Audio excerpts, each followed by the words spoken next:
Okay, I'm gonna go ahead and turn it over there to Michael. Please let me know in the chat if y'all are having any trouble hearing or seeing. That's probably the microphone there. This is the microphone. Oh, great. I don't know which is. I think it has both. Okay. Alrighty. Great. Well, welcome. Thank you for having me. My name is Michael Gill. I own a company called Texas Senior Living Locators. Been in business coming up over 12 years now, at least. My background actually was not in senior housing or anything to do with seniors. I got into this because my mother, having gone through all the et cetera.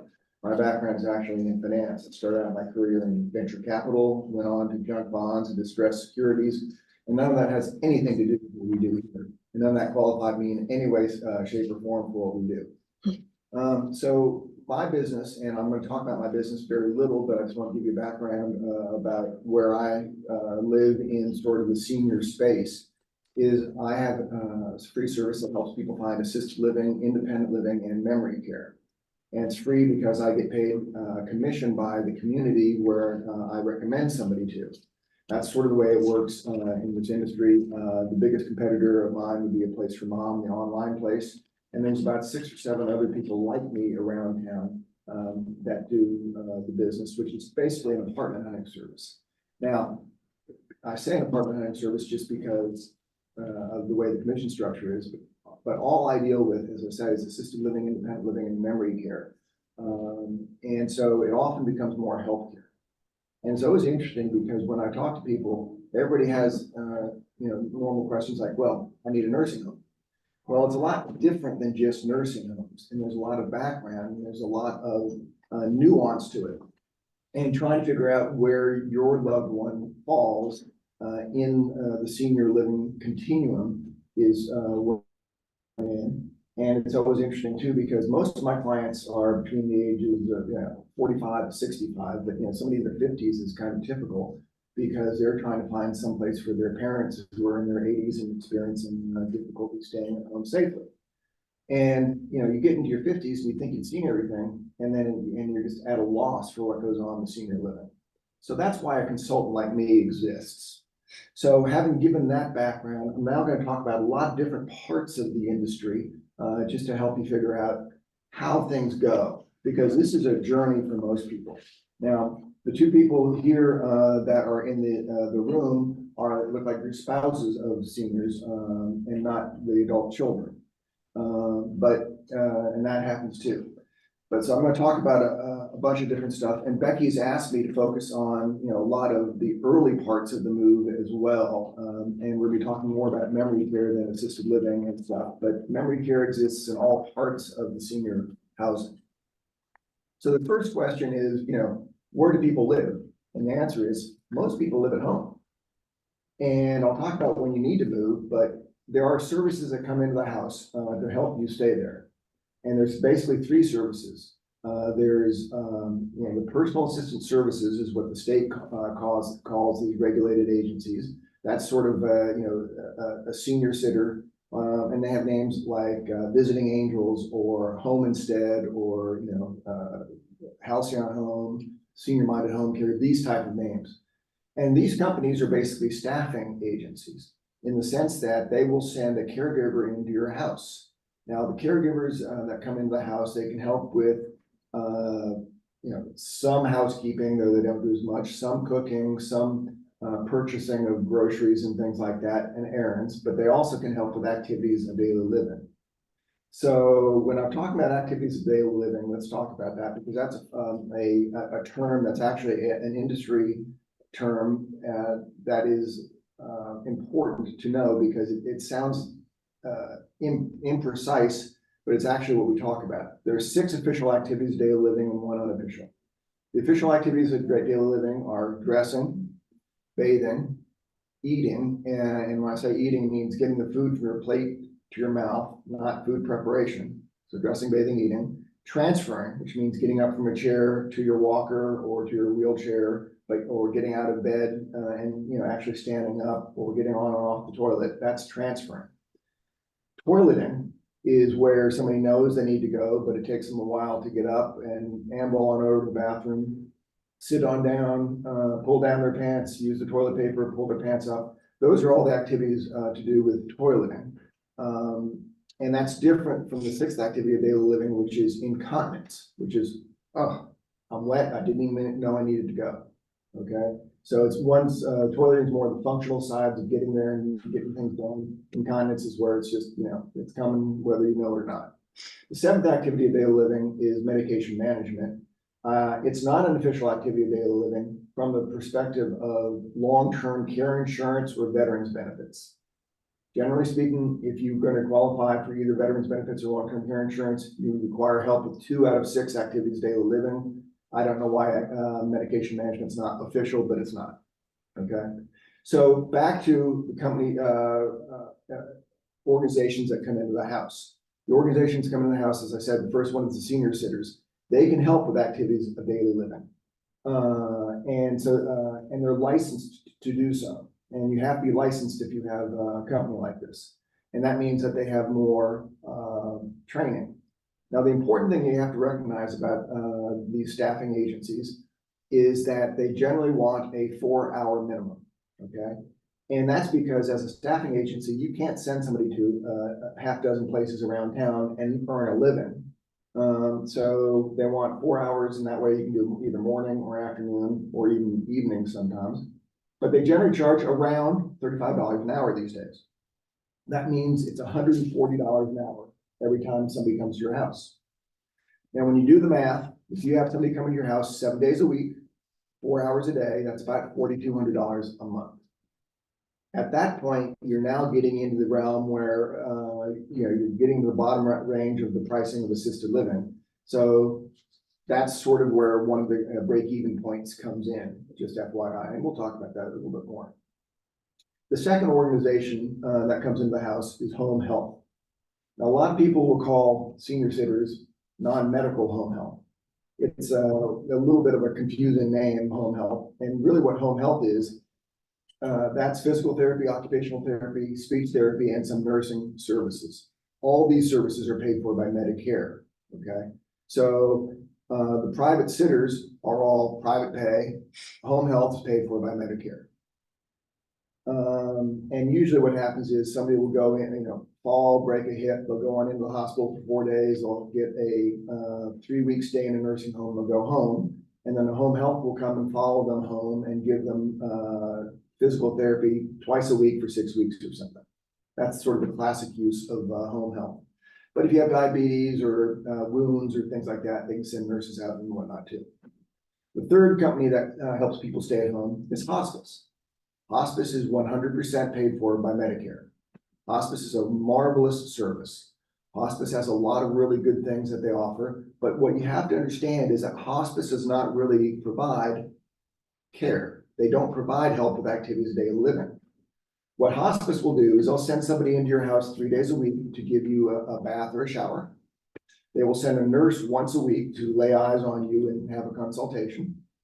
They will provide a social worker and a pastor who are available if you want them. But when you start to think about that, that's maybe 3.5, 4 hours of time a week that you get to see hospice. They're not helping you get to the bathroom. They're not helping you with most of the activities of daily living. They do come in and they provide a wonderful service. Hospice is often a reimbursement scheme too, because they'll pay for things like diapers and medications. You don't need a general practitioner anymore, so you save on some of your medical copays. So there are reasons to use hospice to save money, but it's just a wonderful organization. And you don't have to be on hospice for a short period of time, by the way, either. A lot of us, when I thought about hospice when I got in this business was, oh, that's for the last 3 weeks of life. That's where you go to die. No, they come to you. In theory, you're supposed to have 6 weeks of life left. But people stay on for 2 years sometimes.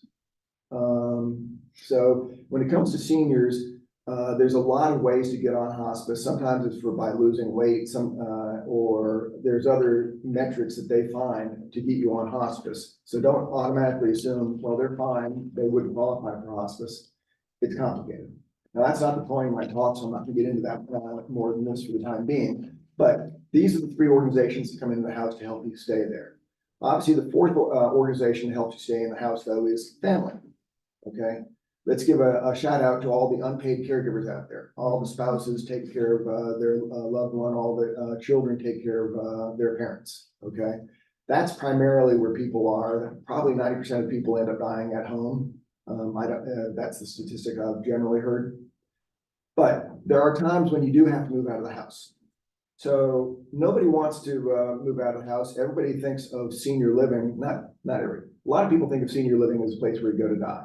A lot of people have this idea of nursing homes. And if you've ever been to a nursing home when you were young, nursing homes are a lot better than they used to be. When I was young, my great grandmother was in a place called Home for the Incurables. Isn't that a lovely name? And of course, they didn't have disposable diapers back then. And so it smelled like a diaper pail and you could smell it 3 blocks away. And it was horrifying. And they had everybody lined up in their wheelchairs in front of the nurse's station. And it was so dehumanizing. Well, they're better than that. They're not great, but they are better than that. And there are a lot more options than just nursing homes. So most people don't want to think about that though, but there are reasons that you do want to move out of the house. So I've got 3 reasons why it's mandatory to move, and I've got about 4 or 5 reasons why people give themselves permission to move somebody. So the reasons why you have to move all surround safety. Okay, if somebody's wandering out of the house and can't find their way back, they got to move. If somebody's, leaving the stove on because they forgot to turn it on and they might burn the house down, 1 fire is okay, and the house 2 is no good. People taking their medications improperly. Those are reasons why you have to move. Second reason though is, what about if you're going to be healthier someplace else? Now this usually applies to an individual more than to a couple, because individuals sometimes will do a lot of self-neglect.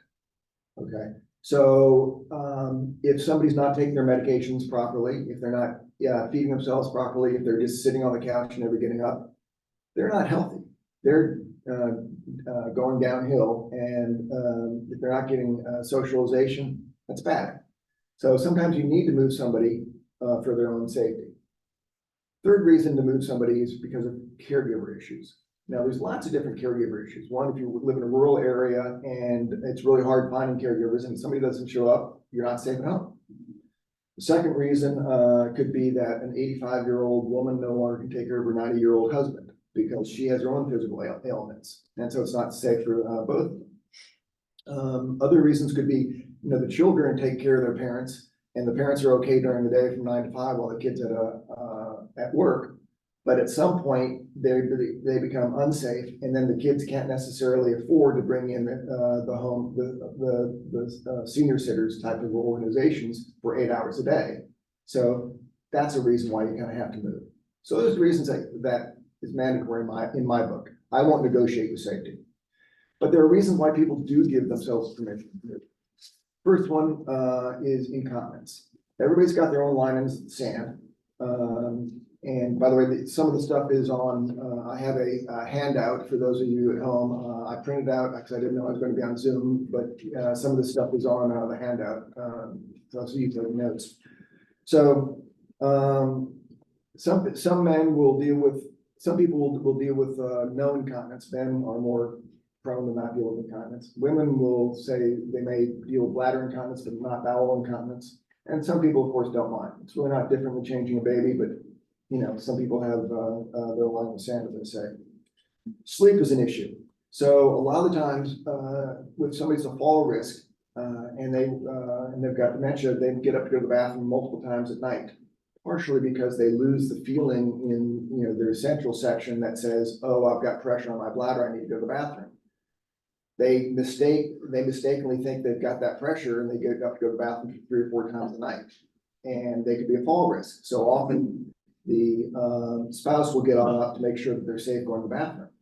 Well, I don't know about you, when I had small kids, and this was 30 years ago, I could get up twice a night, and 3 times after the 3rd time I'd do basket case. So sleep is something that pushes people over the edge. Mobility issues. Okay, another case where a lot of women are 125 pounds, well, they're not gonna be able to lift their 200-pound husband off the floor when they fall. And sometimes people end up falling 3 times a week. By the way, you can get the fire department to come on out and pick people up, and they're happy to do it, more or less. Once you become a frequent flyer 3 times a week consistently, they kind of say, hey, it's time. But they're pretty kind about things, and they've got, strapping young men to pick you on up. But at some point, this is one of the places I will wag my finger at people that you have to move is, look, you're not safe. I don't want your husband's or wife's dementia to kill 2 people. Okay, so you have to take care of yourself as well. And this is a conversation I often have to have with the adult children, because at some point the family rallies around the sick parent, but at some point their obligation changes from the sick parent to the healthy parent who's still got vibrancy, and that's who they have to protect more than the sick parent. So that's one I'm away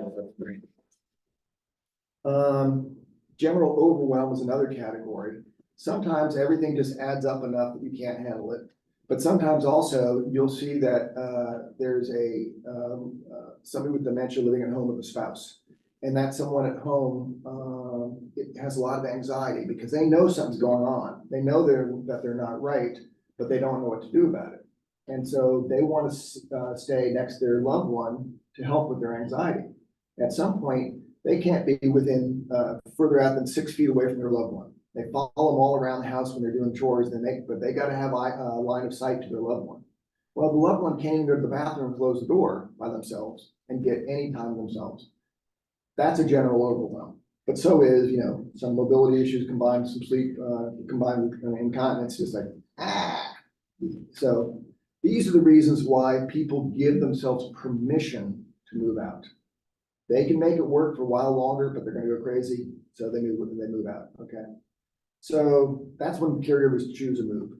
Now, what do you do before a move? There are some things that are helpful to do. So if you think your loved one has dementia, first thing to do is go to the doctor, because there are reversible things that cause dementia-like symptoms that can lead you to think that you've got dementia. Urinary tract infection is the first one. Why an infection in the groin affects your brain like it does, I don't know, but boy, people get crazy when they have a UTI. People have water on the brain, basically. When they do that, you get a lot of water in the brain shrinks down to as little as half the size it should be. That makes people think, that really confuses people. They can't walk, there's all sorts of weird things that go on with water in the brain. Well, there is a surgical option where you put a shunt in and the brain re-expands and gets back to normal. That's reversible, that's not dementia. There are thyroid issues that can be reversible and other things. So you always want to go to a doctor and make sure that this is not something that's reversible. Okay. Second thing though is it's helpful to go to a specialist. You do not have to, but it's helpful. And the reason is it's nice to have a specific diagnosis of what kind of dementia it is. Doesn't really matter in some ways because you still just have to deal with the symptoms because there really aren't any pills for any dementia that are worth a darn. I know there are pills for Alzheimer's. They help, but it's subtle and it's not that much. So realistically, there's no fix for dementia because the definition of dementia is that it is progressive and irreversible. Okay. But if you know that somebody has frontotemporal dementia or Lewy body dementia versus Alzheimer's, it helps you figure out what's the downward progression going to be, what kind of symptoms are coming. And so you can go ahead and say, oh, he's acting this way today. That's sort of normal for this type of diagnosis. We don't have to run to the doctor and get all upset. That feels good sometimes. So it's nice to have a diagnosis. People you go to for a diagnosis is not usually a general practitioner. It's often a neuropsychologist or a neurologist. They take 4 months at least to make an appointment. And once they've made their diagnosis, they're kind of not available.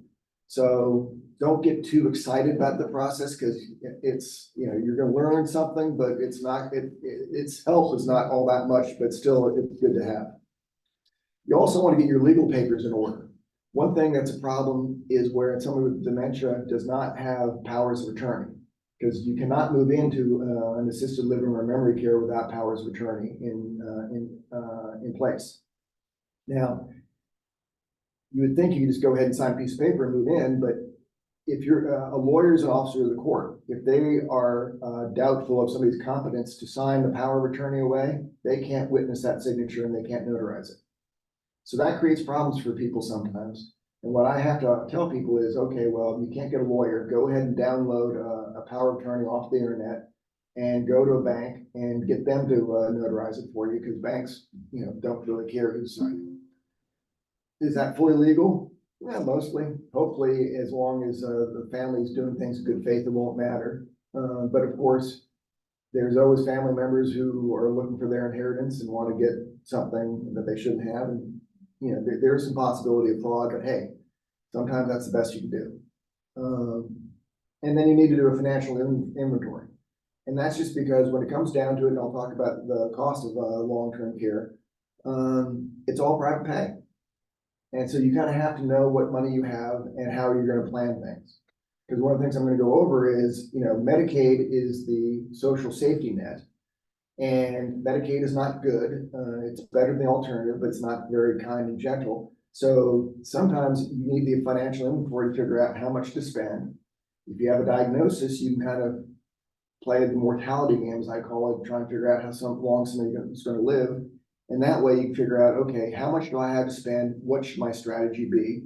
And that's all important for me to help people figure out where they should go. Okay, so that's what you do before the move. Now, again, remember, I said that, the way I'm paid, I have a financial incentive to put somebody in assisted living. I'm not trying to move people out of their home, but when it's time, I want to be able to help. And of course, I'd like to get paid something. So let's talk about the goals that I think that everybody should be on board with of the move. So the first one is you have to take somebody where there's an adequate care plan. So I'm not going to put somebody in independent living if they are wanderers and they're going to leave the community. That's not safe. You have to put somebody where they're going to get the care they need, not just for today, but for 6 months down the road, a year down the road, 2 years down the road. Because my second goal, or my third goal is a single move. I don't like to move people too many times. I can make an extra commission, but that's not the kindest thing to do. The kindest thing to do is find some place where they can age in place all the way to the end. Now, this all sort of depends on somebody's circumstances, of course, but the goal for me should be, we're putting them someplace and we're not going to have to move again. Safety is an obvious goal, but we also have to match somebody's budget. Now, people will say, well, where do you like the best? I kind of like every place at a price. Right? The best places can cost, $12,000 to $14,000. Most people can't afford that. And that's on a monthly basis and all private pay. And I'll get into it later, but $7,000 is about average for memory care these days. But, and I'll get into all those numbers a little bit later.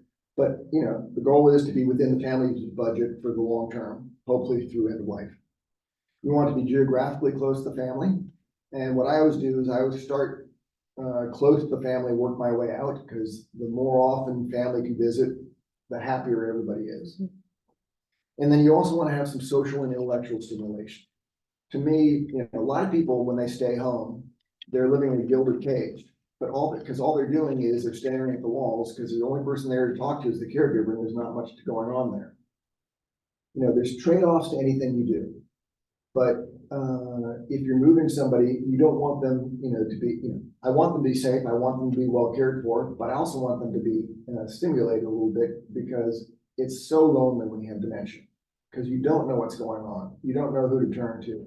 And a lot of people end up just turning inside and disappearing into themselves if they're not properly taken care of. So those are my goals for placement: adequate care plan, safety, single move, geographically close to family, and social and intellectual stimulation. So on the next page, you at home watching on Zoom can't really see this, but there are about 270 different alternatives in the Austin area for where you can go for long-term care. Now, I define the Austin area as Georgetown to San Marcos, because the Austin area basically includes Hayes, Travis, and Williamson counties. That's just my definition. And there's 50 skilled nursings, there's over 100 assisted livings, there's about 70 memory cares, and 37 independent living. And by the way, that 271 number is a little bit misleading because some of the assisted living and memory cares are combined. So that's a little bit too high. There's probably about 35 places where they have assisted living and memory care in the same community. And I want to talk about each one of these places because effectively there are people living with dementia in all of them. Skilled nursing facilities is what people always think about, number one, for memory care. Skilled nursing, though, is where you go when the government's paying. So 58% of people in an average skilled nursing nationwide are there on Medicaid. Okay, I would bet that 90% of the time that people are there on Medicaid, the medical diagnosis that qualifies them to be on Medicaid is dementia. Okay. About 20% of the people in any given nursing home are there on Medicare, where they're doing a 3-week stay after falling and breaking a hip, having a urinary tract infection, having some medical procedure in a hospital. If you have a 3-night stay in the hospital, you automatically qualify for a nursing home trip if you want to go. Okay? And usually people will stay about 3 weeks. In theory, you'll hear that Medicare will pay for 100 days a year in a nursing home. Technically, that is correct, but there's a criteria on that, and that criteria is medical necessity. So generally, what happens? People get 3 to 4 weeks in a nursing home, and then they're kicked out because the nursing home has given them as much physical therapy as they can get.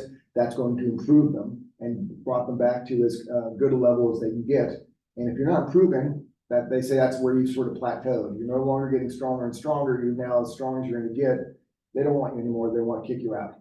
So 100 days in a nursing home, technically true, functionally not usually. Usually, I think the average stay is somewhere around 30 days. Okay. There's a lot of more information on here. Now, the other 25% or so of people in a nursing home are there private pay. And in theory, that's where you have to go if you're bedbound, if you have a ventilator, a tracheotomy, a feeding tube, one of these skilled services that they can't do in assisted living. You have to go to a nursing home. Nursing homes are good in some ways, they're bad in other ways. What they really lack is the intellectual stimulation. They also lack caring care. And I say that because it's more the medical model where you've got 2 CNAs on a floor, the floor will have, or a wing, the wing will have 30 people, so that's 1 CNA for 15 people. These people all have high acuity, and what they do is they just go from room to room to room doing what you need done. And if they generally will change your diaper on a 6-hour schedule, and if you fill it up before then, they're not going to come change it again just because you push a button. It's a little bit dehumanizing. So, but in a skilled nursing facility, as I say, probably 65 to 70% of the people there are there as long-term residents, and probably 9% of those have memory care issues. So dementia is prevalent there. Assisted living communities will be the next thing I want to talk about. Probably 50 to 75% of the people in any given assisted living have some degree of memory loss, whether it's the mild forgetfuls where you ask the same question 3 or 4 times in 5 minutes, all the way to sleeping in a wheelchair in the dining room. You do not have to move out of an assisted living to move to a memory care. They can take care of you pretty well. Yeah. But generally what I would tell you is if you are moving to a long-term care because of memory problems and your memory problems are fairly severe, always better go straight to memory care than stop in assisted living. Now, people avoid memory care because, pejoratively, it seems like, oh my God, that's a terrible place to go. But it's the kindest thing you can do often because they give better care. So here's the first data point. Assisted living has generally about 14 residents per caregiver. Okay. Skilled nursing, more like 16 residents per caregiver. We only have 8 residents or better in a memory care. So there's a lot more care in memory care. Okay. Second thing is, where was I? Second thing, memory care, their activities are a lot more specialized. Third thing is memory care, they're going to take ownership of somebody. They know that if they take you back to your room and put you in a chair, because you have memory issues, you're probably gonna be in that chair when they come get you for dinner. So in a memory care, they're gonna take you back to your room, ask you to go to the bathroom, even if you don't think you need to, put you to bed, come get you out of bed after your nap, take you to the bathroom again, then take you out to activities. They're not gonna take no for an answer as easy as they will in assisted living. Assisted living is a lot more libertarian in the sense that if they say, would you like to go to activity? Most people are gonna say no, and they're gonna say, fine. And they move on. In memory care, they know they kind of have to anticipate your needs and make sure your needs are getting met, and you can't rely on the resident to do it. Now, there's a lot of things that you need to know about assisted living. I don't want to go into all of them, but one thing is there's large assisted livings and small assisted livings. Small assisted livings, anything 16 beds and under. So in Texas, if you've got 4 or more people living together, receiving help with activities of daily living, you have to be licensed as an assisted living. From 4 to 16 is small assisted living. From 17 and up, it's large assisted living. Large assisted livings have some criteria that, you know, they have to have industrial strength, this, that, or the other thing from an architectural perspective. They have to have nurses 40 hours a week at a certain point. They have to have generators at a certain point. But small assisted livings, we often call them personal care homes.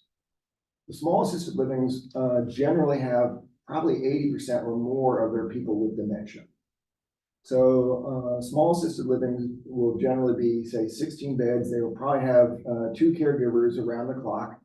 Now those caregivers are universal workers because they're probably cooking meals as well as doing bathing and stuff like that.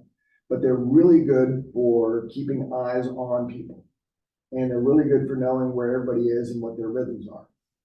What they're less good at is intellectual stimulation. They generally don't have an activities director. But, and there's more TV. So sometimes when you're looking at large assisted livings versus small assisted livings, you're doing trade-offs. And that's one thing to remember. Any place I put you, there's gonna be trade-offs. Home is better in some ways and worse in other ways. A memory care is better in some ways and worse in other ways than, these other things. And it all just depends on what the goal is and what the long-term anticipated decline is, so that you don't have to move a second time. Assisted living, one thing to remember about assisted living and memory care. Now, memory care is an assisted living license and has an additional certification, which requires them to have a lock in the front door and twice as many caregivers and more training. But it is an assisted living license first. Now, assisted living is what we call custodial care. Okay, that means that all they can do is take care of the activities of daily living: dressing, bathing, eating, toileting, transferring, incontinence, medication management. They cannot do feeding tubes. In theory, if somebody's bedbound, they're not allowed to move them in. Bedbound is reserved for skilled nursing home. Now, there's a little bit of gray area for bedbound. What is bedbound? So let's talk about one thing: transferring. There's sort of different levels of transferring. Somebody needs a little bit of help where somebody stands in front of you and just sort of pulls you up to get you the extra 10% of the way, out of a chair, just getting up this far, and then they're fine to walk around. Excuse me if you can't see me at home. That's a 1-person transfer. The 2-person transfer is where they have to manhandle you and maybe take 30% of your weight to help you up. And that's where they put somebody under one arm and somebody under the other arm, and they sort of pick you up. That's a 2-person transfer. And then there's a Hoyer lift or an assisted lift device. And that's a personal crane that comes on in, puts a sling underneath you, sort of cranks you on up, can wheel around and crank you back down. Now, I mention all that because if somebody is a Hoyer lift appropriate, in theory, they have to go to a nursing home. I've got about 5 places in the 3-county area that can do Hoyer lift and will take people as new residents. But that's a gray area, and in theory, they're sort of risking their license to take people. But it's kinder than a skilled nursing sometimes. So when I mention this, the prohibitions of what assisted living can't do. They can't do the ventilators, feeding tubes, tracheotomies. Most of the time they can't do feeding tubes. Sometimes they can. Most of the time they can't take bedbound residents. Sometimes they can. Okay. So that's what custodial care means. Anything that pierces the skin, you can't do in assisted living. So for example, if somebody's got diabetes, that's about the only thing they can do in assisted living. No other shots can be given in assisted living. They can't do IV drips. Okay. Those type of skilled services are reserved for skilled nursing. Now, most of the time when you're in assisted living or memory care, you're probably not going to be doing life-saving type of cancer treatments and things like that. At this point, we're doing mostly palliative care, where we're doing comfort care because somebody's, doesn't have all, their life expectancy isn't all that long. And sometimes the extra care is just more cruel than it is helpful. So most of the time, custodial care is all you need, but that's a very intimate family choice to think about as to when you cut off different types of care. So again, when we get to skilled nursing, 100% of the people in a skilled when we get to memory care, 100% of the people in memory care have dementia. You have to have a written memory care, dementia diagnosis from a doctor to be admitted to a memory care. Okay. As I said, now memory care specializes in, the care for somebody with memory. Most of it, the custodial care, the dressing, bathing, eating, all that stuff is normal. But in memory care, they teach you a lot of other things like redirecting. So if somebody comes up to you and says, gee, I've got to get to this meeting, it's in the basement, can you help me find the meeting? Well, there's no basement in the building. So you say, well, let's go see if we can find the meeting, and we'll try to distract them. Here's a puzzle. Let's do the puzzle. We'll go to the meeting. It's not quite time yet. Or where's my loved one? They probably showed up and left 2 hours ago, but she's still they're waiting for them again. You're gonna say, oh well, they're coming any minute now, but it's after lunch and it's time for lunch. You try and redirect them. They have a lot of tricks that they understand what they have to do in memory care. That's more specialized than they do in assisted living. Memory care is always secure. And generally, as I say, the caregiver ratio is much higher. Memory care generally is all-inclusive pricing. So pricing gets a little bit complicated in all these places, and I'll get into it. But generally, you're going to see memory care pricing higher than assisted living, but that's because it includes a lot more services than you do in assisted living. And I'll get into that in just a little bit more time. Now, one thing about memory care is that maybe 40% of the time, a memory care is attached to an assisted living. Okay. And I generally don't like the assisted living or the memory cares that are attached to the assisted living as much as I do the standalone memory cares. Now that's just a generalization because that's not always true, but I'll tell you why. In an assisted living, what often ends up happening is, you have 60 or 70 beds in assisted living, and then you have, or apartments in assisted living, and then you have 30 beds in a memory care. The assisted living gets much more attention because it's bigger and they have more active residents and they're more in your face. The memory care is sort of in the back, it's more contained, and they don't get quite the same amount of attention. Often what happens is you have the activities director in the assisted living who's sort of overseeing the activities in the memory care as well. And so they write out a schedule and they tell the caregivers to do these activities. Well, I'm sorry, the caregivers are just nowhere near as good as an activities director as a real activities director. And so the activities aren't usually as good in a memory care, a small memory care attached to an assisted living. Also, a memory care attached to assisted living is generally smaller. And for some people, smaller is better. But for some people, you need more elbow room as well. Men generally need more elbow room. There's certain diagnoses like frontotemporal dementia where they need more elbow room. And if you put them in a smallish room where they can't get out, they're going to kind of go a little bit crazy. So in general, I'd rather have a standalone memory care where all they do is memory care, where they have a dedicated activities director, where they have more caregivers. And to me, it seems more professional. That's a bias that I have. It's not, it's a generalization. It's not 100%. Now, I want to talk about independent living communities. As I said earlier, I would never move a memory care person directly to an independent living community if I thought that they wouldn't be safe, number one, or number two, if I thought they were going to have to move again quickly. Now, I've got sort of a number. If I have to move somebody within 12 months, 12 months is the number I've come up with. If I can move again within 12 months, I want to move to a higher level of care now. Rather than have a second move. Now, I'm negotiable on 12 months, but if I know they're going to have to move in 6 months from assisted living to memory care, why go to assisted living? A second move is too disruptive that it outweighs any quality of life gain you're going to get for those 6 months. So moving to memory care, you might give up a little bit of quality of life on the front end, and you gain it on the back end, though, because you're able to adjust to a place. This is going back to my point of, if somebody's got memory care, I'm not gonna move them to independent living because it's more likely than not, I'm gonna have to move them again in a short amount of time, okay? But in any given independent living, there's gonna be 15 to 25% of people there with some degree of memory loss. Often the memory loss wasn't really noticeable when they moved in, and it's now just getting worse and worse. So when do you move from independent living to a memory care is a question I often get asked. So if you're living in an independent living and you come down with dementia, you can stay for as long as you're safe. The times you need to move is one, if you are wandering out of the community and you're dangerous to elope, then you're in danger of not being able to find your way back. Not, again, that's a safety issue. A second reason though is if somebody becomes a one-person transfer, meaning if they can't get out of their bed to go to the bathroom, if they can't get off the couch to go to the bathroom and get there safely and sit back down, then that's the time when you have to move from independent living because you're no longer safe. In independent living, they don't have caregivers. Independent living is called independent just to contrast it with assisted living. Independent living is independent of caregivers and independent of regulations. If they had caregivers, they'd have to be in assisted living, okay? The only regulations in an independent living are fair housing laws. You can't discriminate because of race, gender, physical disability, and things like that. So in theory, you can move into an independent living with dementia because they can't even ask you about it. In practicality, it just isn't safe, and you're going to end up moving out of there in a couple of weeks or a couple of months, and that's just not a good placement in my view. So, but people do live in independent living, and they do have to move at some point. Now, some thoughts for memory care.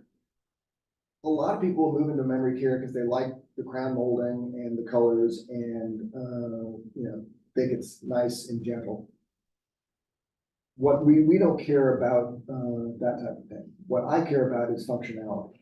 Okay, you're not going to notice the crown molding after 3 weeks. I want there to be good care. Much more important than how things look. So when we're looking at a memory care place, I don't care what the kids want. I want to know what's going to serve the parents' needs. Of course, when I'm dealing with clients, I have to deal with everybody, but I'm just trying to get them to understand that just because they like a place doesn't mean that parents are going to like it. Then there's functionality versus market. When I moved my mother to a memory care, I put her in a shared room. Well, gee, we had all the money in the world, but we had plenty of money. Money was not my issue. Why go to a shared room? Well, the answer is sometimes it's better to have another living, breathing soul in the room, reduces people's anxiety, and it's not about what they deserve, it's what works, okay? And so don't always make the assumption that something's better just because it looks better or you got this idea in the back of your head of what people deserve. So that's where it's functionality versus marketing. So often you'll see in some of the older places where they actually had shower rooms and all you have in the room is a half bath. Well, people think that's a big deal, but generally speaking, everybody in a memory care needs help in a bathroom because the bathrooms are an easy place to take a fall. And so there's always a caregiver with you when you're showering. So if a bathroom is in your room or just down the hall, not that big a deal. It is a big deal from a marketing perspective, mind you, but not from a functional perspective. Now, a lot of people also go into places and say, oh, I love this walk-in closet. Walk-in closet's not a good thing for somebody in memory care because they might go in their closet and get all confused and think that they're going out to the hallway and not understand why they're not there and where everybody is, and they're really just caught in this dead end. And so it creates anxiety. So you don't necessarily want a big closet. There are some places that have a closet less than a foot wide because all they want is for you to have that 4 different changes of clothes. Because if you ask somebody with memory issues, what would you like to wear today? Well, that just creates anxiety. Generally, they want you to choose for them. So a lot of people with memory issues, for example, go to a restaurant, they always want their spouse to choose for them. I'll have what you're having. And that's just a way of sort of avoiding the having to make choices. So smaller is often better. So what you're going to find in all memory care, not all memory care, but 98% of memory care is it's always a studio. You only get 250 square feet, maybe 300 square feet at the most in a memory care apartment. That's by design because if you have too many doors and too many nooks and crannies, it creates anxiety. And again, luxury versus functionality. I don't really care about luxury so much as I care about functionality. Hospice care, we talked a little bit about hospice care earlier. Hospice care, I would bet in any given memory care, 40% of the people are on hospice. Okay. Hospice is great in memory care because they're giving the showers. It's another set of eyes checking on somebody's well-being. Because particularly if they're giving you a shower, they're checking on the skin integrity and stuff like that. They also notice if somebody's being abused, or which hardly ever happens, mind you, but it's another set of eyes to make sure things are happening appropriately. Respite care is something to talk about. So, what is respite care? Respite care is where somebody does a short-term stay in an assisted living or memory care. Respite care is often, hospice will pay for respite care, for example, for a caregiver for 5 days every couple of months. Because what will sometimes happen is that the caregiver is getting burned out. And we have to take care of the caregiver. So sometimes you need to put somebody in someplace for a week just to reconnect with your sanity. Or sometimes a husband or a wife, a spouse has to go to a grandchild's wedding, and it's clear the dementia spouse cannot go to the wedding. So you put somebody in respite care for that. In theory, that sounds great. Okay, we put somebody there, get a break, everybody's happy. Well, what really happens is anytime you move to memory care, and you move any place, there's a transition period. In memory care, I generally would tell people it takes about 3 weeks for somebody to get more or less used to a place. What that means is that they know how to find the restrooms, how to find the dining room, how to go out to the courtyard and come back to your room. You know, which other residents are friendly, which other residents to avoid, which caregivers are good. All this takes some time just to get used to. If you put somebody in respite care who's got memory issues, the first week, it's going to be bad, or it's not going to be great. So you're not going to get a good experience from respite care. Now, sometimes it's necessary, that's great, but don't expect rainbows and puppy dogs, because respite care, you know, you're getting the worst part of the experience. So respite care doesn't work as well in memory care as it does in assisted living. But sometimes it's necessary, and you know, you have to manage your expectations, is my point. Now, the other thing about memory care, assisted living, independent living, 100% private pay. Yes, yeah, there's a question. I think the gentleman had a question or a comment. I'm sorry. Oh, That respite care, they, when like different places, like churches and that, have like a 4 hours you can bring somebody. Okay, so the question was, what about the 4-hour places? I'm repeating the question for the people on Zoom. What about the 4-hour places, sort of like a Mother's Day out for toddlers or something? That's not what I'm talking about for respite care. What I'm talking about is, you know, a 5-day or 2-week overnight stay in an assisted living or a memory care, as if you were a permanent resident, but only for a temporary period. Well, those, like the worship place in Sun City has Yes. a, what they call special friend, I think it is, where you can drop the person off for 4 hours. Is that? That's not the respite care I'm talking about. No, I understand that. But yes, those type of places are fabulous. And those I do like. And those because you're only living with somebody for 4 hours, so that's not traumatic or difficult. So I do like those type of respite cares. But I always refer to those as sort of Mother's Day out, or you know, type of things. And I think that is in a different category in my mind. Thank you. So one thing to remember, what I was starting to say about independent living, assisted living, and memory care, 100% private pay. Okay, Medicare does not pay for anything in assisted living, independent living, memory care. Medicaid does not pay for anything. In theory, Medicaid, and one thing you will hear in other states, people say, "Oh, Medicaid paid for my assisted living." That is true in some places. We used to have Medicaid paying for some places here in Austin. Medicaid will not pay enough that anybody can make enough money to stay open on Medicaid. And the reason for that is Medicaid is a block grant from the federal government to the state then administers the program. Some states add more money to Medicaid program to give more services. Texas is not one of those states.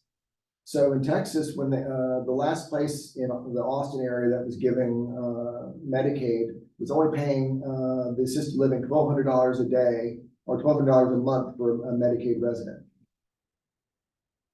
That's 1/3 of what it costs in general private pay. So nobody accepts it. But I've heard people up in Illinois or Massachusetts where they are in assisted living on Medicaid. That's because that state is adding money to Medicaid and has different rules as to how Medicaid money is allocated. And so it does exist in other states. So just to clear up a little bit of confusion there. Long-term care insurance, only 4% of people in assisted living have long-term care insurance. Long-term care insurance is wonderful when you have it. Long-term care insurance is something that you had to buy 20 or 30 years ago, 20 or 30 years before you want to move somebody into Medicare, into a memory care. And so most people don't have it. Veterans benefits will also pay for some long-term care. You have to, if anybody has a question, ask me about this, but generally speaking, there are 3 criteria for veterans benefits. 1, you had to have been honorably discharged. 2, you have to have served during a time of war. And at this point, pretty much all the Second World War veterans are pretty much dead. So now we're talking most about Korea. And Korea went from June 1950 to January 31st, 1955. And then Vietnam went from the middle of 1964 to May of 1975. So if you served 1 day during that time frame, you qualify. Then the 3rd criteria for veterans benefits is financial. And you can't have more than about $150,000 in the bank. That's just a quick overview, but there are, a veteran can get about $2,300 a month towards assisted living or memory care, and a veteran's wife can get about $1,400 a month. Now, during the pandemic, things were particularly bad. And so I came up with some rules during that time of, okay, how do you work with staff to make sure that you've got proper oversight of your loved one in memory care? Okay. Because remember during the pandemic where you couldn't even visit your loved one or you had to visit through a window? Oh my God, that was awful. I'm glad, I even shudder to think about how bad that was. But we did the best we could. But when you're working with the staff, it's important to know that you have to partner with the staff. You can't be, imperial about things and come on in and say, you're going to do it this way. And I'm here to tell you how you're going to treat my loved one because I'm paying the money. You can't do that any place, not in a cheap place, not in an expensive place. You have to partner and you have to understand that the caregivers and the managers are there to help you. But the worse you treat them, probably the worse you're going to treat yourself. And so, what you have to understand is number 1, there's the executive staff. The executive staff are the people that are in a morning stand-up meeting. That's the executive director, the head of nursing, head of marketing, the head of culinary services, and sometimes who am I forgetting here? The head of maintenance. Maintenance, therapy, and nursing homes, yeah, So, activities. so that's the management staff. You want to know these people because they're the ones who are going to be directing the caregivers. Okay. Second thing to remember though is that there's going to be different caregivers on every shift. Generally, most places have 3 8-hour shifts. Some places have 2 12-hour shifts, but most places have 3 8-hour shifts. Often the morning shift, and by the way, Becky can tell you more about this than I can, but I'm going to give you some overview of the way I look at things. The day shift is usually the best shift because they've got the most managerial oversight. The nighttime shift is usually pretty good, and nobody knows what goes on overnight. Now, it's a problem because if you're trying to find out what goes on with your loved one, some people in memory care, the nighttime is their bad time. But nobody knows who the nighttime shift is, and nobody has their cell numbers, and so you don't always get the download of what they're doing overnight as much as you might like to. And sometimes overnight, they're supposed to be looking around on people once every 2 hours or more often. And sometimes they don't do that all the time. So But you want to get to know all the caregivers because, and you like to get their phone numbers because you want to, have a call from these people if something goes on. Also, the people at home health, people with hospice, these are people that have eyes on people and you get information out of them sometimes. Sometimes they can tell you what's really going on behind the scenes that you can't get from the executive staff. And then there's technology. You are allowed to have what we call a granny cam in the room where you can put in private monitoring into a private room. And that is something that is your right. And some of these granny cams, you can actually talk to your loved one and say, Mom, are you okay? Or something. They can be confusing, but you're allowed to do that. And what they're going to do on the outside is they're going to put a sign saying video monitoring progress. So these are tips for, checking up on your loved one. Everybody needs an advocate, and you need to stop by at least once a week to make sure what's going on. Also, I recommend that people check on what medications have been given off the medication card. Because you never know when somebody changes the antidepressant medication from 50 to 75 milligrams, say. And so the pharmacy sends an extra 25 milligram pill for the rest of that month.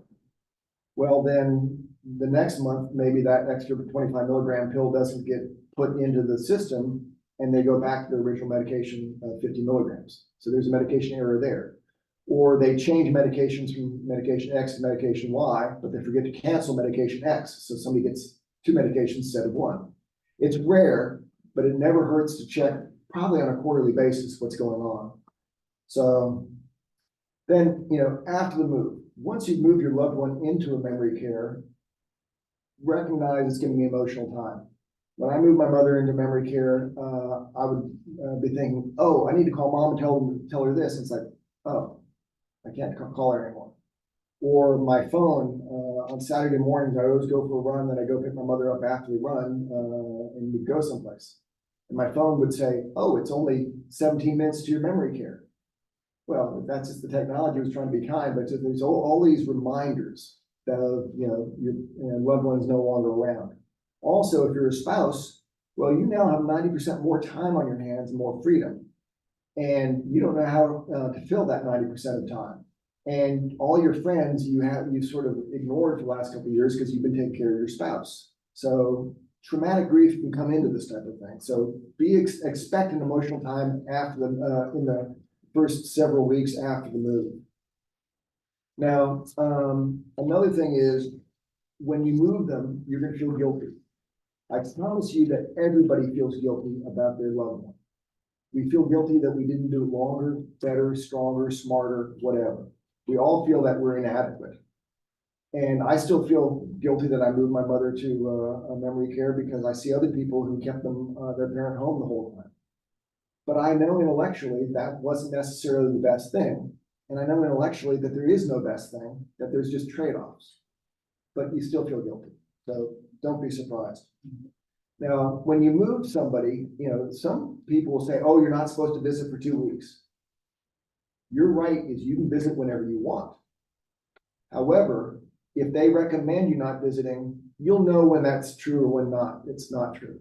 If you visit the next day and they say, I want to go home, and they get all upset when you try and leave, that's a problem. So maybe do stay away for a little bit of time. You want to play it by ear. But you have the right to go to stay and visit your parent whenever you want. Okay. But the other thing to do is plan a visit around, maybe go around 10:30, plan to stay an hour, and then 11:30 say, well, it's time to go into the dining room now, and that's a nice time to leave them because sometimes they get emotional when you're leaving, and if they have an activity to go to, that's better. Anticipated decline. So what ends up happening is sometimes you put somebody in memory care and they get there and they're confused. And you think, oh my God, what happened? They had another transient ischemic attack. They had a stroke. Something's going on. They're not right. What did the memory care do? They didn't do anything. Moving them from one place to another causes you to see their deficits better. I don't know how many people have seen if you bring your parent home to your house from their house, and at your house, they can't find the bathroom. What's happening is they can find the bathroom at their place, but you're seeing that, oh, they've got this deficit where they can't use their problem solving skills to say, oh, well, there's a hallway, that's probably where the bedrooms are, there's probably a bathroom down that way. I'll go down that way. They ask every time, where's the bathroom? When you move them to a memory care, their deficits are going to be further revealed. Okay, and they'll be surprising deficits. They can't do sequencing. So they can't figure out, oh, the dining room's down the hall to the right till you see the nurse's office, and then to the left and you're there. Yeah, that's 3 things in a row. They can't do sequencing anymore. They can't do problem solving. And sometimes they can't say, oh, they can't use executive function saying, I'm hungry, I need to go. I need to get up and go down there. They just can't get out of their chair. We talked about you need to be an advocate for your loved one. Everybody needs an advocate. And expectation management. So I use a couple of things are going to happen. Things that are not acceptable are going to happen. There's a difference between unacceptable and unforgivable. So if there's a few medication aid errors every once in a while, you know, we're dealing with humans here. If somebody's diaper didn't get changed because it was right at the end of the shift and they're wet, it happens. It happens consistently, that's a problem. But understand the difference between what's unacceptable, because it's unacceptable for somebody to be wet. It's unacceptable to have a medication error. But if it happens consistently, at some point it's unforgivable. So what's the difference between unacceptable and unforgivable? That's something in your mind. Because and that's when you have to work with people. But don't expect perfection, because things are going to happen. Okay, and you know, whether or not there's things are going to happen. I'm not going to go into all the different things that can't happen, but it's not going to be perfect. Just recognize that. So what does memory care and assisted living cost? This is a big issue for a lot of people. These days in Georgetown, at least, it's probably $7,000 for memory care for a private apartment. It's probably, you know, $5,500 to $6,000 for a shared room in memory care in Georgetown in general. When, if pressed, I can sometimes find memory care as cheap as maybe $4,200 for a shared room in a place that's having a lot of freeway construction outside and is running a special because they can't stay full.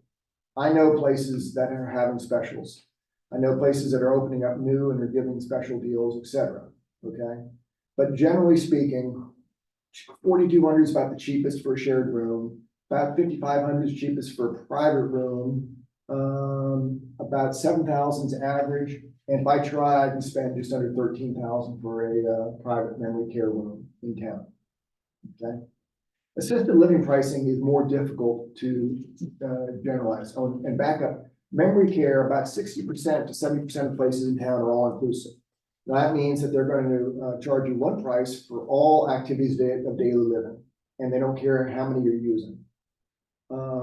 Often they will, the only 3 things that you have to pay for are going to be a phone if you want, the beauty salon, and diapers. Diapers are a consumable product. So most places ask you that you provide money for the diapers, whether or not you bring them yourself, whether or not you put them on an Amazon schedule that they're sent, whether or not you get them through the Veterans Administration or hospice. But usually they don't pay for diapers. Now, then there are other places that will say, okay, we're all inclusive except. So some places are all inclusive except we have an additional incontinence program for $600 or $300. Sometimes the $300 program is only for diapers. Sometimes the $600 program is for diapers and extra cost of care. Some places have extended care cost. If somebody needs feeding, if they're fully incontinent, and if they're a 2-person transfer. Everybody's got their own cutoff as to what, how they do their pricing. So I generally tell people about 60% are all-inclusive, truly all-inclusive. Another 20% or so have extra levels of care, and another 10% are all-inclusive except for. So it gets complicated. Now, when you get to assisted living, it's even more complicated because assisted living is a base price for the room, and then they have extra levels of care. They might have 5 extra levels of care at $500 for each extra level. And they go ahead and they do a care plan and they add up points. And that points, you know, once you get up to a certain level, that points mean you're at level 3. That means 1,500 points. And then if you need something else going forward, because now you need escort service to and from the dining room, well, that bumps you up to level 4, and now you're $2,000. Some places like Brookdale, which is a big chain here in town, they charge by the activity. medication management's up to $825 now at Brookdale. If you get 2 showers a week, that's $140 a week, a month. If you get 3 showers, that's $210 a month. If you need escort service to and from the dining room, that could be an extra $500 a month. They do it by the activity. Every place is different. So what I put down here is a bunch of different numbers. So there's you can get shared rooms, you can get studios, you can get 1 bedrooms and 2 bedrooms. Those all have different prices. Then every place charges a community fee. The average community fee is probably about $3,000 these days. What is a community fee? It's a fee that you pay when you move in that you never get back. You only pay it one time. The premium places charge 1 month's rent, might be $8,000 or $9,000. There's one place in Georgetown called Hacienda that charges $25,000. What's that for? Um, You get anything for it?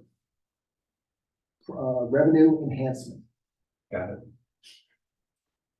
So, again, there's incontinence fees that can be different. There's a second person fee in assisted living and in independent living. The second person fee is usually mostly for meals, but sometimes for other amenities. So the second person fee runs $600 to $1,200, depending. But again, that's mostly for meals. There might be a pet fee and a pet deposit. Some places have, they charge more for a ground floor apartment than they do for a second floor apartment. They charge more for a balcony. They charge more for a different view. And, they also charge for meal delivery and maybe special diet. So there's lots of different things they can charge you for. When you go and visit places, getting an apples to apples comparison on the first visit is impossible. What everybody has to do is they have to do an assessment. That's a regulatory requirement. And what that means is that within 30 days of move-in, they have to go out and lay eyes on you and have this conversation. And what they want you to do, what the regulators want their businesses to do is come up with a care plan at that point. They want to know, okay, needs incontinence, needs showers, needs this, needs that. So when you get there, that there's no surprises. Because you don't want the family to tell you, oh, he's great, and he shows up in diapers and in a wheelchair, and you didn't know about either one. So that's what they're trying to prevent. Once you've done an assessment, if you have 2 places to do an assessment, now you have a pretty good idea of what the costs are going to be. Often places will do a reassessment after 30 days, and that may go up or go down. Always seems to go up. The 30 days before or after move-in? Before move-in for the assessment, 30 days after for a second assessment, most places. So, I've got a slide on here, memory care facility size. It averages about 34 persons. Part of the point of putting it on here, though, is there are big memory cares that go up to 80 or 90 people. There are small memory cares that can be, down to, I guess, the smallest memory care in town, I believe, is about 12 people. And that's now that's a true memory care where they have a lock on the front door. There are plenty of small personal care homes, anywhere from 5 to 16 residents that, they're basically a memory care because that's all their people are, but they don't have a lock on the front door that's fully secure. Sometimes you get a lock on the front door, but it's not considered secure because they're not promising that that's 100% secure. If you go into good dedicated memory care, they're going to have a lock on the front door. They're going to have a vestibule and a second lock as a second line of defense. That's pretty much what I got. Question? You said that in order to qualify for memory care, you need a doctor's reference.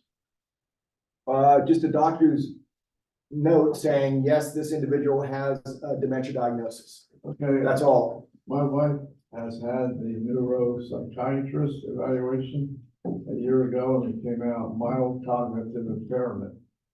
What is the terminology that they use when a person is considered ready for assisted living or memory care? So you would have to go back and put that back over me. Oh, sorry. Thank you. So the I'm new question at is, what's the difference between mild cognitive impairment and a dementia diagnosis? Because you need a dementia diagnosis for admission to any memory care. Okay, you don't need it for assisted living? Don't need it for assisted living. Okay. For memory care, though, you need a dementia diagnosis because you're going behind a locked door. So there's all sorts of, fraud opportunities there, right? So they want to make sure that there's nothing nefarious going on. So it's Mild cognitive impairment is basically an intermediate step between completely normal and dementia, where they're saying, hey, we know there's something going on here. We can't quite determine yet if it's true dementia, but there is cognitive decline, and we're gonna wait and see. It's sort of yeah, something's going on, but I'm not ready to declare it yet. They say that a lot of mild cognitive impairment does not progress to dementia. All the cases I see, it does progress to dementia because people come and see me, but I'm, a small segment of the world. But the diagnosis is called a dementia, that they refer to it as dementia when it gets to that point. No, mild cognitive impairment is not a dementia diagnosis. No, I mean, when the diagnosis is to the point where you can go into memory care, is the terminology used dementia? Yes. Now, your neuropsychiatrist may have said mild cognitive impairment. You could go to your general practitioner and they could give you a dementia diagnosis. In theory, you can go doctor shopping, and as soon as you have a dementia diagnosis, you can move in. But Well, we have our doctor recommended that my wife had this test done again. So in June, she's going to see the same, it's called a neuropsychiatrist. yeah, so you're going to go back to the neuropsychiatrist for a second Right. evaluation. She started out with mild cognitive impairment. Right, and she may have progressed, and you may be ready to call it dementia. And sometimes what you'll find is you'll get a generalized dementia diagnosis. Sometimes you'll get an Alzheimer's diagnosis. Sometimes you get an Alzheimer's diagnosis with vascular overtones or something like that, because a lot of dementias are mixed dementia. The thing about dementia is the only way to definitively diagnose it is through autopsy. Most people don't do autopsies, but there's a lot of people that have had mild strokes, but also have Alzheimer's, or they have Parkinson's and Alzheimer's, or, so mixed dementias are common, but we don't really know how much because we don't do enough sampling of the dead. I have one more question.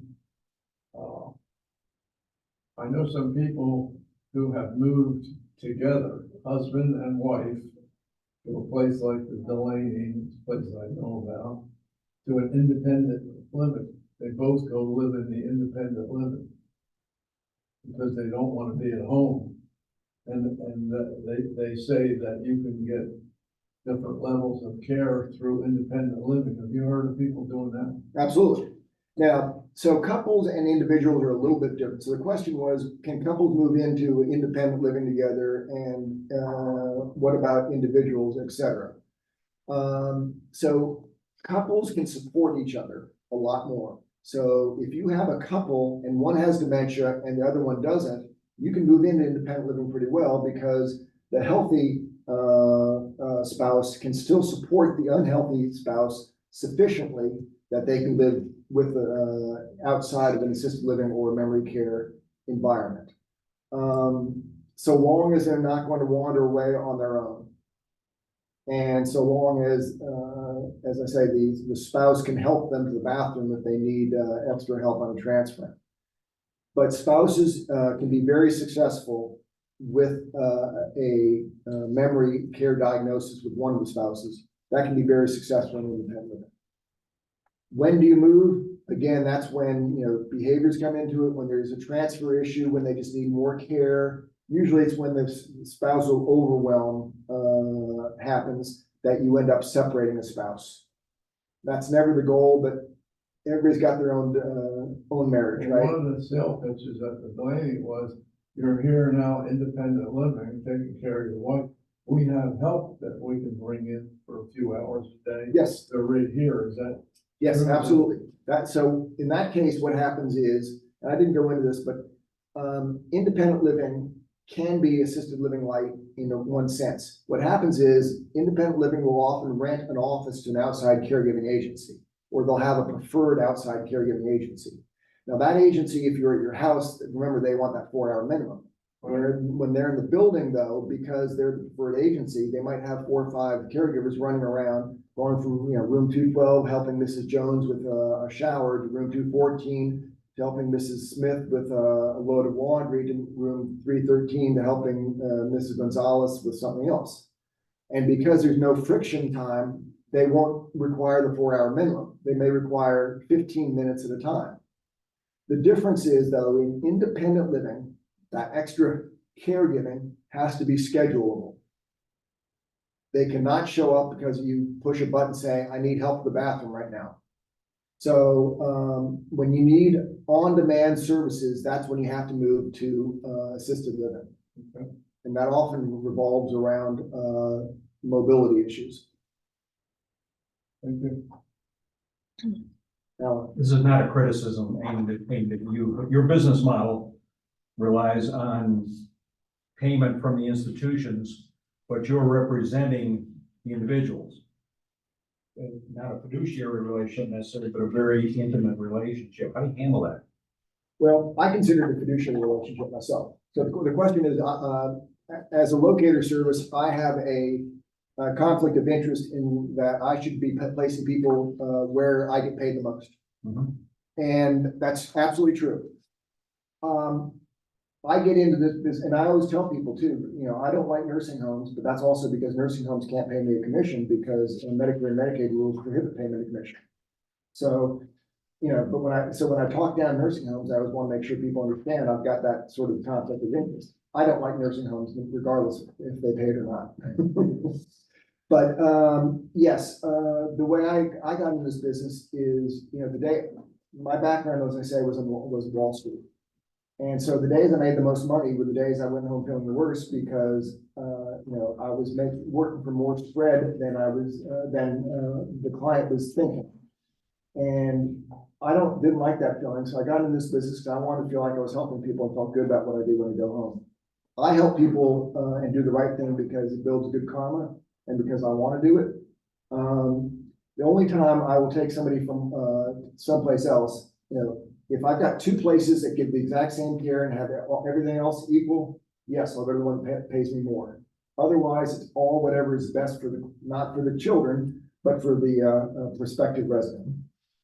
That's my personal view of the world.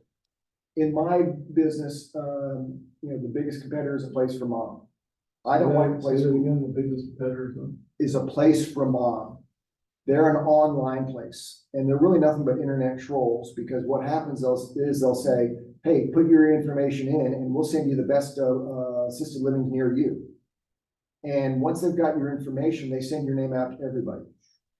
And then everybody starts calling you. And they're really just nothing but a call center and a database because they have not visited every place in town. I didn't even hang out my shingle until I visited every place in town. It was 90% of them. And that's when I called myself an expert enough to be able to help people. I take people personally on tours of the communities. So I get to see what's going on in the community all the time because I'm on these tours. And so I'm much more intimately familiar, I'm boots on the ground. One of my concerns is we're not ready for this yet with my wife, but I'm reluctant to go make that initial visit because I don't want them to have my email and phone number. I don't give people anybody's email or phone number until we visit. If we've done a tour, then they deserve to have your contact information. They are salespeople and, everybody's nice to you. But, they're also, if you tell them, look, I'm not ready yet, call me again 6 months, but not before, please. Don't put that in the files, generally. Do not, place for mom, they'll hound you every day just to make sure because they've got quotas and stuff. Yeah, that was true of the one place I visited. I said, I'm not ready now, and I would appreciate you didn't bother me for 6 months or so, and they haven't. Yeah, in general. They honored your request. The Delaney, I happen to know about the place because there was something called Talking Baseball there. So I've been going there for about a year, so one day I decided to have a tour and brochures and everything. But they haven't bothered me since that day, so. Well, so from my perspective, Memory care is the best business in the sense that, you know, that there's usually an immediate need by the time they contact me. Assisted living's got a little bit longer sales cycle, and independent living, sometimes I work with people 2 years before they move. But, you know, I plant seeds all the time, and when they grow, it's fine. You know, I can't sell you on memory care or anything else. You gotta want to do it. All I can do is show you the various options and help educate you as to what the benefits and disadvantages. And how much time should a person allow there's waiting lists and so I mean, if you know that eventually your wife's gonna have to be in some kind of care, how much time in advance do you need to start So the question working? is about waiting lists and how much time in advance should you be starting to look for assisted living or memory care. Every case is different. I am always happy to take somebody on out today, even if we know it's gonna be 6 months or a year before they move, because information is power. And you never know when there's gonna be a crisis. You know, I deal with crises all the time because that's when people really need me. You don't want to wait till the crisis to do to have the information. Because, you know, then that's just, you know, you're in the hospital trying to, you know, be on the phone arranging, tours and whatever. And once you've visited places, you get an idea of what it is you need to wait for, what the benefits are. And it, you know, it takes days, weeks, months to get over the emotional hurdle too, of, you know, saying, I'm moving them and I promise I never would. So I would go out well in advance. I would be prepared to be nice to the salespeople, say, please don't call me until this time or whatever. And I would get the information and be ready for it. So what I'm in big fear of is my wife would find out I'm doing it. She doesn't know I'm here. I mean, she's in somewhat denial. And if she knew that I took a tour of the Delaney and that, she'd be super upset. Well, I'm not a fan of lying or whatever, but you know, sin of omission, not telling her, I don't see why that's a problem.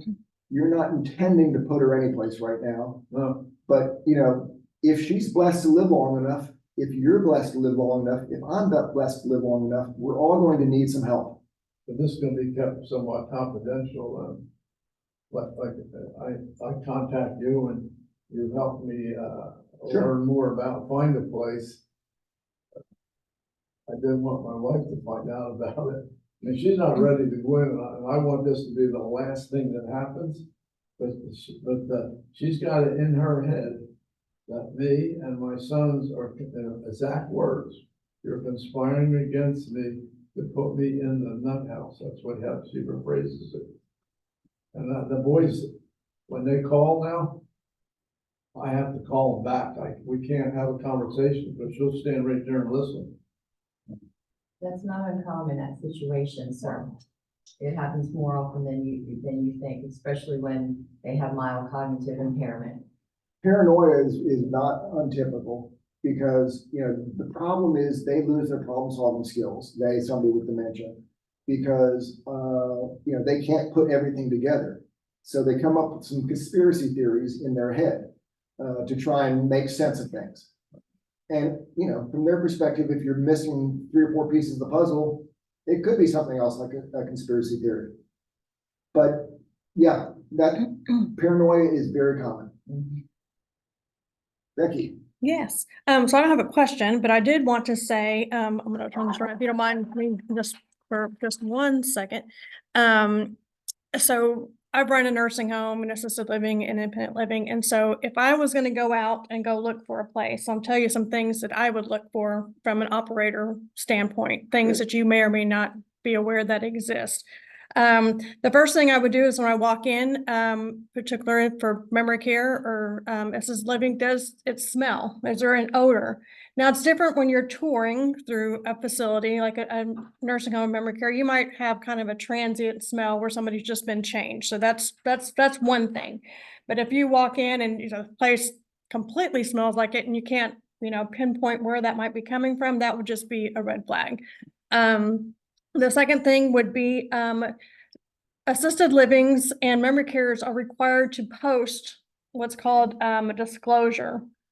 disclosure statement. And so on that disclosure statement, they are required to post what the staffing ratios are.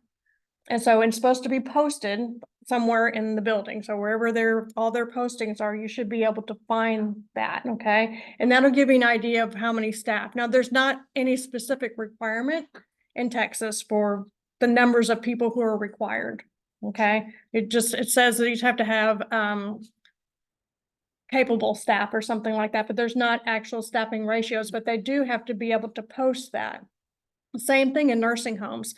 They're supposed to have a thing that they put up daily of how many people are working each shift. So I would look for that. Another thing is there are at least annual inspections done by the state of Texas that are done because they're licensed entities. So I would ask to look for, and they're all required to have a book somewhere, a binder or someplace where you have access to where you can see what their latest reports were from the state. And so it'll show you any kind of deficiencies that they might have received from their annual survey. In that book, they should also have any kind of off-cycle inspections. Say there was a complaint that was called in. And the state comes out and they'll either, they'll give you some kind of determination if the complaint was founded. They call it substantiated or unsubstantiated or substantiated, and if any violations or deficiencies were cited. So you'll want to take a look at that book. Now, in nursing homes, particularly, there is 1,000,001 regulations. 1,000,001 regulations. And so the typical number of deficiencies that you might find would be around, I think facilities are 7 to 10 in nursing homes. So I wouldn't be surprised if you saw 7 to 10 deficiencies in a nursing facility. However, they are rated on the severity of them. And so I won't get into all that, but just kind of keep that in mind. That's only one tool that I would look at, would be looking at that. So same thing in memory cares and assisted livings. You would be able to look at whatever inspections that they had and kind of keep, an idea. Of course, everything's not perfect. In assisted livings, I think that is pretty rare to actually have deficiencies. You probably have seen there's maybe 2, 3, just because they're not as highly regulated as nursing homes. So if you see a whole bunch of deficiencies in the memory care or the nursing home part, memory care or assisted living, I would be kind of concerned about that. I would also have a meal there. Talk to the other residents about the food, because food is a monstrous thing. It is was always the bane of my existence as an administrator. And it's very important to serve good food. Is it hot? Or do the residents like it? I would ask more than one resident, because it seemed like on a tour, whoever I was in the elevator with, and the family member asked this resident how they liked the food, it was always a person who didn't like it for whatever reason. That always seemed to be the case. Ask more than one person. And what's the budget for food? And what the budget is for food. Yeah, definitely. The budget is for food. How can I judge if the budget is sufficient or not? You can't, and that's one of the reasons I was gonna say is usually the budget's somewhere between $6.50 and $8 per person per day. Per person per day. Mhm. Per day. I can't eat for that much, that little. When you do it on a big A basis, big scale, it's yeah. different. You do it on The a point big is, scale. it's not much, and the answer is always, how's the food? The answer is, oh, it's great, I've gained 20 pounds since I've been here. Mhm. That's a good thing to hear. That's whatever, well, that's what they always say, I don't. Yeah. I believe it. And it's like also, at least in assisted living, when they say there's been a problem, it's always tough, because the problems usually in the reports are something about the building, it's not usually about the care. Right. And so, if they're missing a wall plate over an electrical outlet or something, that's gonna get you in a lot of trouble. But if somebody, was dropped while they were trying to transfer them, you're not gonna hear about that. Mhm. And so that's why I don't pay as much attention. And because, when there has been, if somebody's been cited for negligence or something, you don't get the details, Well, in those reports, it'll give you details. but you can't usually get access to those reports. It won't tell you who it is, but then the reports, it'll say patient A had this and this and this happen at this and this time. This nurse said this, that administrator said that, blah, blah, blah. It's all It's in there. in skilled nursing. Assisted living, it's a lot harder. It's a lot harder because it's not as regulated, but you'll be able to, yeah, you won't get that detail, but yeah. And good luck calling the ombudsman too, because Yeah, they can kind of be your friend too, but they're hard to get a hold of. The ombudsman is kind of a third party person. But okay, so we had, I want to invite I've got one question, in the chat. And so anybody else who is online, in a minute, I will give you the opportunity to unmute yourself, or write it in the chat. Jeanette says, I live in Georgetown and my mom lives in another state. She is early on in her dementia diagnosis, but when it's time to move her to a home, I'd like to know, I'd like to move her here in Georgetown. What kinds of things should I anticipate placing her as she's coming from a different state? coming from a different state is not particularly difficult. It's no different than moving from in-state when you're going to an assisted living or memory care. If you were coming to Austin to be on Medicaid, that would be a little bit different because nobody really states don't like Medicaid tourism because it costs them more money. But if you're going to private memory care, it's just like moving them from, a different neighborhood. What can I anticipate? I would just anticipate, the costs are probably a little bit more here than some places and less than other places. I mean, the East and West Coast are a lot more expensive, but we're more expensive than Dallas or Houston these days. But only by a couple $100. And then the other thing is, how do you get them here? That can be problematic to take somebody with dementia on an airplane or put them in a car type of thing. That can be a little bit challenging depending on how long you wait. Definitely. So what kinds of things do you see families doing in preparation for like the room and moving in? What kinds of things do you see them kind of bringing things from home, or what kinds of stuff do you see them? So probably 80% of memory care and 99% of assisted living, you don't get furnished rooms. You're supposed to furnish the room. So you get 4 walls and some carpet. So in memory care, because you only have a studio, pretty much all you want is a single bed, or I guess you call them a double. Full-size beds, the biggest you can generally get in a memory care room because they're so small. Queen size, you start to get a little bit too big. And king size, you can never fit in any memory care room. You want to bring, generally all you need those, you need a bed, a recliner, a TV, a chest of drawers, and maybe one more chair for a visitor. That's all you really need. And then you only need about 7 changes of clothes, and you can change those out with the seasons. Yeah, I know that some folks would move in and they'd bring, your own quilt from home, your own pillow, things like that. Now, there are certain regulations about that too, but they're usually photographs are right. great. Bring as much of that. You want to feather your nest. Don't worry about, you put whatever holes in the walls you want, as many as you want. Don't worry about that. Your community fee pays for all that. So do whatever you want for them. I would, however, as an operator, caution people to, if the maintenance people are there, to allow them to hang pictures, because we've had people who put nails in the wall and busted the sprinkler system fire in the wall. So be careful about doing things like that. Was a big fat mess. Let's see. Anybody else online have any question? Raise your hand, your little virtual hand or your real hand. I will say, for those, give my number here, my phone number, Michael Gill, 512-630-7133. Can you put that in the chat? I'm going to write that 630-7133. 7133. And feel free to call me with questions. Happy to help however I can. So these rooms aren't furnished? I didn't know that. Some of them are. Require a medical- They have to furnish them if you require, that the state regs require that. Most of them are, they don't have to be. I'm sorry, what was the name again? Michael, oh, am I always saying it, or Jill? Gill. Oh, Gil, I think there's a Jill. It's like, I've been saying your name wrong the whole time. Generally, you're supposed to do it. Now, hospice will provide a bed if you're on hospice. And those can be good. They have high-low beds, which are good for people, because sometimes people are high fall risk. You need a bed that goes down to 9 inches off the floor, so somebody physically can't stand up and fall. if up the normal 3.5 foot height or whatever the normal height is, and they stand up and boom, they go down. So putting it down to 9 inches, putting a pad on the floor is one of the strategies for people who have big fall risks at night. So if you're in memory care, they don't require specific types of furniture or anything?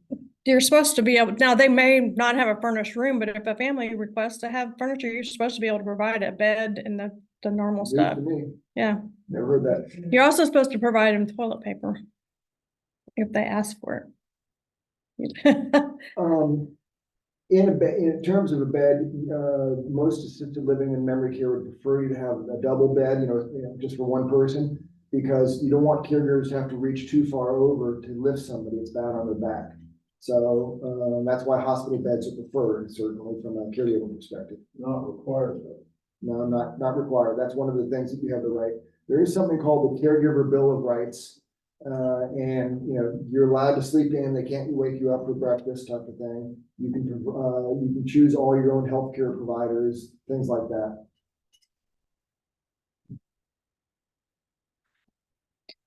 Oh, another question, Michael, do you typically meet with the loved one? It says LO, I'm assuming that's what it means. Meet the loved one when helping the family determine the best move, whether to assisted living or memory care. I meet with the families in person only maybe 20% of the time. I usually end up doing telephone consultations because it's easier on everybody. I'm real good at Zoom these days. The pandemic taught me that too. I like to get as many people on the phone as possible because when you're dealing with families, it's always best to get a consensus. There's usually one lead family member that takes care of things. But even if you can get the recalcitrant family members on and build a consensus, it's better for everybody involved. And everybody likes to feel like they're included, even if they're not going to do any of the work. So I'm a big fan of Zoom calls whenever possible. Most often though, it's just about a 45-minute to an hour-long conversation. A lot of going over what we just went on over, what the differences are, when the time for this or that is. A lot of it is strategizing too for, okay, you're at this stage, here's how this might go. And we can't always say what's likely, but we can say, this is a typical scenario where we could start off in assisted living, we could start off in independent living, we could do it this way, but here's what you want to expect, and here's what you want to plan for. There are times when you want to go into independent living, even though it's not the best environment, because you're trying to save money. Right. And, sometimes that's a bigger priority than anything else. So there's lots of different strategies and we brainstorm. And I'm not telling anybody what to do. I'm trying to raise the issues so the family can make the most informed decision with the right information. Thank you. That was my question. You're welcome, Laura. Yeah, it's a hard one because I think you made a really good point earlier when you said trying to limit the number of moves. And I'm trying to do this for my dad. There's no emergency, but I've seen some more of decline for him with the problem solving. He does have mild cognitive impairment. Well, the report was written, possibly Alzheimer's. They didn't give it the conclusive, determination, but I'm trying not to have to move him again. And so I'm looking at assisted living with memory care attached versus do I go right to memory care? So today I'm going to go visit a memory care just on my own, just to go get a feel for what it looks like, I can talk about it and read about them all day long, but I never thought that he was ready for that. But if I go in and look at the environment, maybe that'll help me make a better informed decision. I wondered what you thought about that. No, I think it is definitely true because I like taking people on tours 3 different places in the afternoon, starting at 1 o'clock, then at 2:30, then at 3:30 or something. And once you see them all right next to each other, it gives you an idea of what's typical. Every place has a visiting physicians group that comes in. Every place has a podiatrist. Every place has a mobile dentist and mobile x-rays and stuff like that. That's all typical. What isn't typical as much as anything is, certainly the food is one issue. Another issue though is how good is the activities director? Do they take weekends off? It drives me crazy when in memory care, they don't have activities 2 days a week. I mean, the residents don't take time off. So what are they supposed to do? Watch Hallmark all day? They can't even follow those plot lines.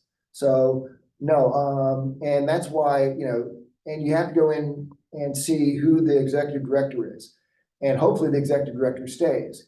If you go into a really good community, it's gonna be a little bit plug and play in the sense that they've got, a really good organization. And so even if the executive director leaves, the rest of it is independent enough that when they bring in somebody new, it doesn't change too much. Usually though, probably 70 or 80% of the time, if the executive director leaves, all bets are off because now the nurse is gonna leave and then it's gonna have a different personality. So it's really tough. And that's why it's good to see places side by side. Personalities matter a lot. Management, leadership matters hugely. Mhm. Yes, sir. For the financial assistance counseling, in other words, at what point, if an individual lives a lot longer than you anticipated, at what point, if you start running out of money, how much money is the one that's not, has dementia is allowed to have to live on? That's a difficult decision too. Did you want to repeat though? Okay, so the question is, what happens when you have a husband and wife, with a limited amount of money and people end up living longer than you anticipate? And how do you balance, one spouse's needs versus another spouse's financial needs? Boy, that's a really tough question. That's usually a family decision. When I do things, I sort of do things on broad stroke. Because of my financial background, I'm real good at it, but I kind of figure that's outside my scope, and I'd rather have people work with a financial advisor. But generally, I'll look at it and say, okay, you've got, $3,000 of income, and you've got $400,000 in the bank, and how do you make that work for two people? And how long? And then you have to play the mortality game and say, well, how long do we think everybody's going to last? And generally speaking, I'll tell somebody when they're moving, the average stay in memory care, this is an interesting question. The average stay in memory care is only 18 months. It's only 24 months in assisted living. That's usually because people wait as long as they can to get there, okay? It's not because they're doing anything wrong. But usually when I see somebody who's in the moderate to severe stages of dementia, they only have 2 years or less left to live. But you generally have to count on 3 or 4 years just to be conservative, right? And that can inform your decision. So, if I'm dealing with an individual, they have $3,000 of income and they've got, $200,000 in the bank. Well, what I'll say is, okay, well, say it's $7,000 a month that you're gonna be spending. You've got $3,000 of savings, of income, so you're gonna have to take $4,000 a month out of savings. 4,000 times 12 is 48,000. That's 4 years worth of money left in broad strokes, because 48,000 divided by 200,000, that's about 4 years, right? Did you follow all that? Yeah. So, do you feel good about, and this is for an individual, do you feel good about that, somebody's got mild to severe dementia? I would feel real good about 4 years of life that they're not gonna have to run out of money. If you do run out of money, the alternative is Medicaid. I don't like putting people on Medicaid. Hopefully by that time, they're far enough along in the journey that they wouldn't really notice. Hopefully.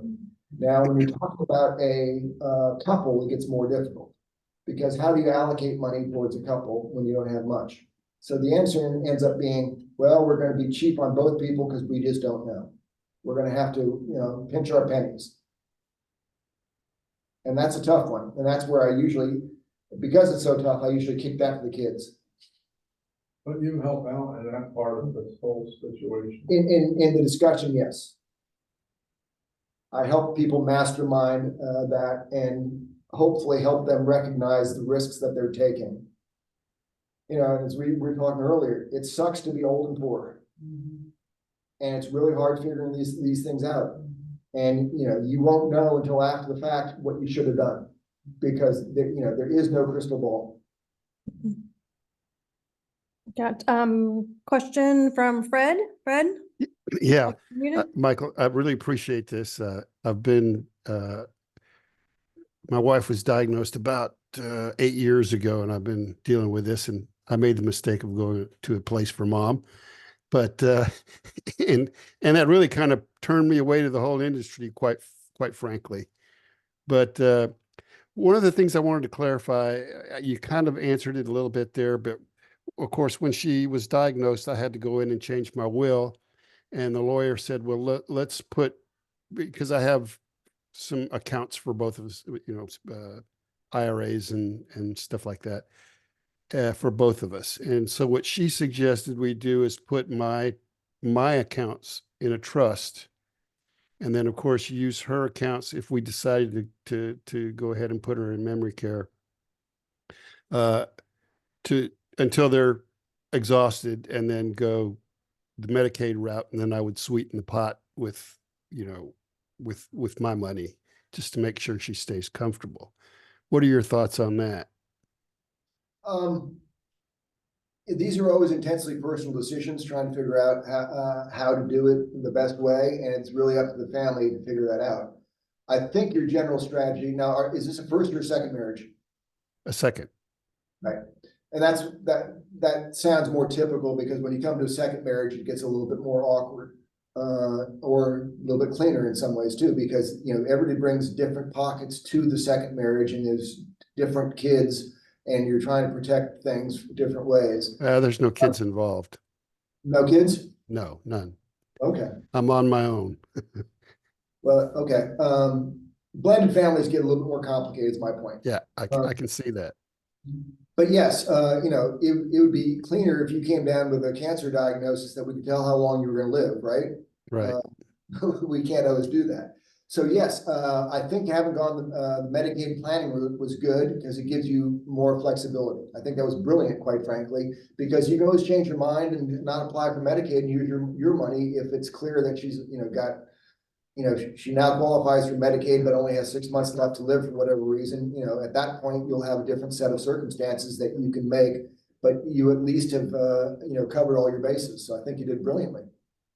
Thank you. Okay. Anybody else online have any questions? You can raise your virtual hand, your real hand, put something in the chat. Got a few minutes left. Well, Becky, I'd just like to say that, I've been going to these things for the last 8 years, and Janet's in special friends here in Sun City. But this is the most informative class that I've had since I've been dealing with this. I appreciate it. Wow, wonderful feedback. Thank you so much. If there's other topics that, we just are listening to the folks, we started doing these in January, and we're literally just listening to the people who are attending and the challenges that they're presented with, and this was a big one. And so if there's other things, other topics, we're gonna do a VA topic in June. We're not meeting next month because this fourth Monday is gonna be Memorial Day. But we'll resume in June. So you or if anybody else, on the call or here have other suggestions about, what's timely, what's something that you really want to know about. There's speakers for everything. Yes. I was fortunate enough to know Michael from my world and know that he knows a lot of people in town, and that he actually goes to the buildings, because I've seen him there. So that's how we met. Both at the Wesleyan when I was there, and also at a building, a Brookdale building, which is now Juniper in Austin. So I know he gets around. He knows everybody. All right. Anybody else? Thank you. Thanks, Yeah, guys. thank you, Michael. Great job. This is a lot of stuff. I will send you, I'll have Michael send me a copy of the PowerPoint slides, and I'll send those to you along with a copy of this recording. So thank you again for tuning in today. We appreciate you very, very much. We will look forward to seeing you soon. Bye, guys. Bye. Okay.